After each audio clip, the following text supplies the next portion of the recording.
Bien, regresamos con el profesor Ricardo Hausmann, director del Centro para el Desarrollo Internacional de la Universidad de Harvard.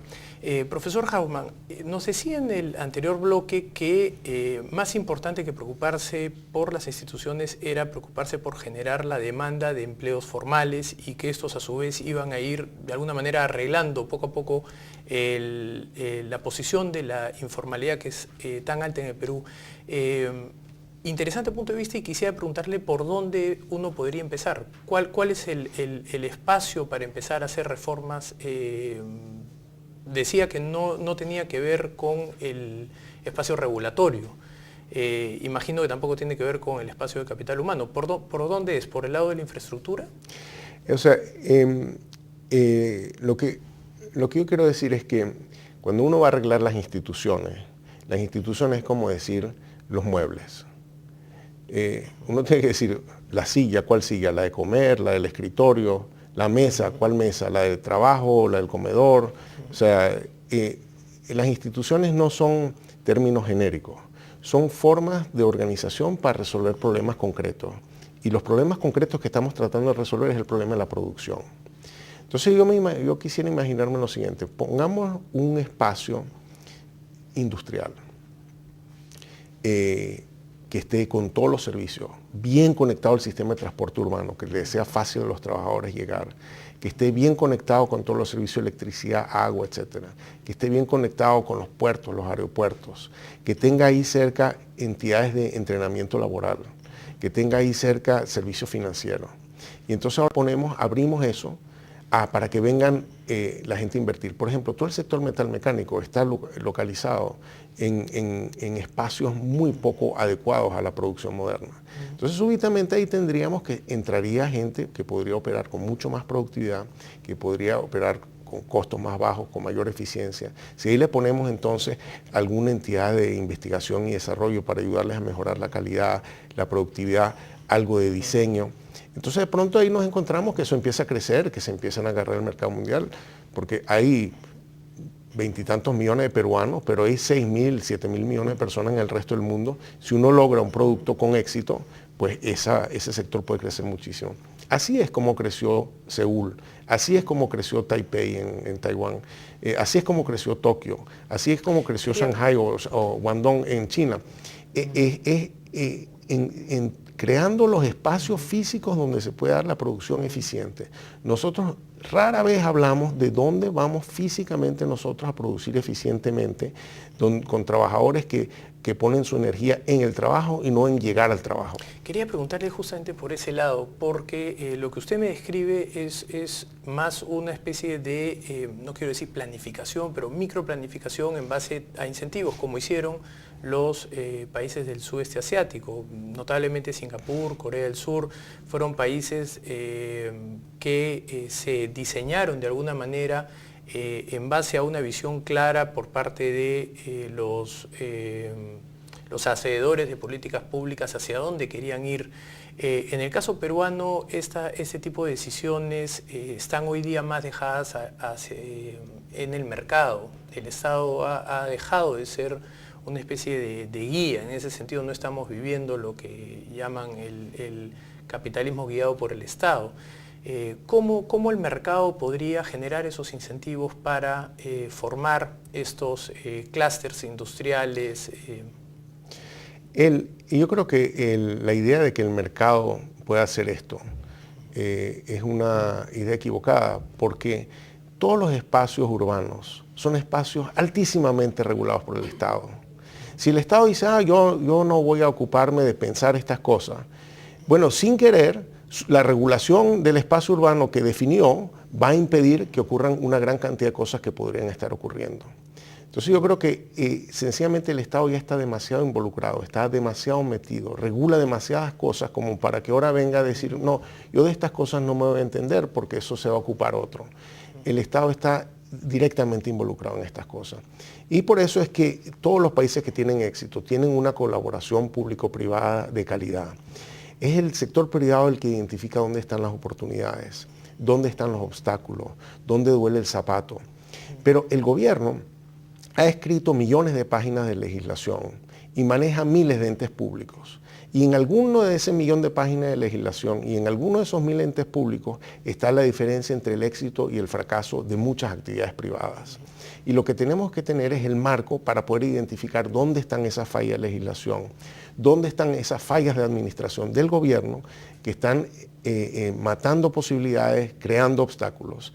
Y eso solamente lo podemos descubrir en un mundo que está cambiando, donde las oportunidades están cambiando, si tenemos un contacto permanente y efectivo entre el sector público y el sector privado para estar creando las posibilidades, para estar aprovechando las posibilidades que nos da la vida.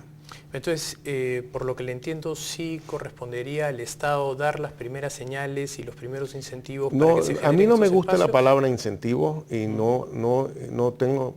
Estado no tiene por qué ser el que está dando señales. Es el sector privado, el sector emprendedor, etcétera, que encuentra oportunidades, que ve dónde están las posibilidades. El punto es que, imagínate que alguien inventa el teléfono celular. Tremendo invento. Bueno, resulta que el teléfono celular necesita ocupar el espacio, las ondas radioeléctricas. Bueno, entonces necesita tener la seguridad que ese espacio, ese espectro, lo va a poder usar esa empresa y no otras. Entonces necesita derechos de propiedad sobre el espacio radioeléctrico. Ah, bueno, pero es que el espacio radioeléctrico lo fijaba la legislación de telecomunicaciones cuando pensaban que las telecomunicaciones eran de radio y televisión y no cuando está la telefonía celular. Entonces ahora, para que haya una industria de telefonía celular hay que cambiar la ley de telecomunicaciones. Entonces me dice, pero ¿por qué vamos a cambiar solo la ley de telecomunicaciones? Usted está escogiendo ganadores, ¿por qué no deja que el mercado haga eso? Bueno, el mercado no puede hacer eso porque el Estado ya había definido la regulación, el marco legal, etcétera, sin saber cuáles iban a ser los requisitos institucionales y legales de las cosas que todavía no existen. Entonces, en ese sentido, el Estado no se puede hacer el loco. Y yo sí creo que América Latina paga un costo muy alto por un Estado que pretende hacerse loco, diciendo que ahora el desarrollo lo va a tener que hacer los demás, sin darse cuenta de todas las cosas que el Estado impide o facilita a partir de las cosas que ya está haciendo. En ese sentido, de alguna manera lo que regresamos es entonces a lo que son derechos de propiedad, y de alguna manera lo que es que el mercado efectivamente funcione de una manera lo más libre posible, pero con ciertas instituciones que protejan los acuerdos dentro del mercado. Porque un mercado sin instituciones se termina convirtiendo en una especie de el Estado es mucho más que eso. Una forma que a mí me gusta describir la producción es que producir es como hacer palabras, y las palabras se hacen con letras. Hay algunas de esas letras que una empresa puede comprar en el mercado, pero otras de esas letras las produce el gobierno. El gobierno tomó posesión de eso por X, Y o Z razón. Las universidades son públicas, los entrenamientos laborales son públicos, la infraestructura es pública, las regulaciones son públicas, las certificaciones son públicas. Una gran cantidad de cosas que hace falta para producir las produce el gobierno. Y el empresario, para hacer una palabra, tiene que agarrar unas letras que él las puede comprar en el mercado, trabajadores, insumos, etc. Y otras letras que las provee el Estado. Si el Estado no provee esas letras, él no puede hacer la palabra y esa producción no se hace factible. Entonces, el Estado es un coproductor, no es solamente un regulador que fija, no, él es un coproductor.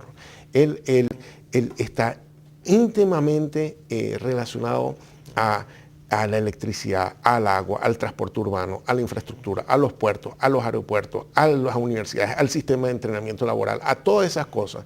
El Estado no es que él está ahí nada más definiendo derechos de propiedad, él está fijando una oferta de cosas que terminan siendo insumos fundamentales para la producción. Y el Estado no se puede hacer ahora el loco diciendo, no, yo no me ocupo de cómo es que se va a dar el desarrollo, eso que se ocupe el mercado. No, él está demasiado metido, demasiado involucrado como para tomar una actitud tan fácil. Sin duda, entonces en el caso de los países latinoamericanos el mayor reto sería que el Estado trate de reformarse para ser lo más eficiente posible. Sí, que el Estado hace falta como un mercado, si se quiere, donde en las necesidades de cambio en la oferta de servicios públicos del Estado, de regulaciones, de infraestructuras, de servicios públicos, se adapte a las nuevas posibilidades. Y si el Estado no está concentrado en ser lo más efectivo en las necesidades cambiantes del aparato productivo, el Estado se vuelve un obstáculo a la transformación. Un poco siguiendo la teoría de la nueva administración pública que emprendieron Australia, Nueva Zelanda, Irlanda. Por ejemplo, a mí me gusta mucho, hay una institución que promueve el desarrollo en Irlanda, que le fijaron como meta, usted cree empleos de exportación. ¿Cómo? Ese es asunto suyo. Si usted necesita incentivos, podemos hablar. Pero yo lo voy a medir a usted, cuántos empleos de exportación me creó.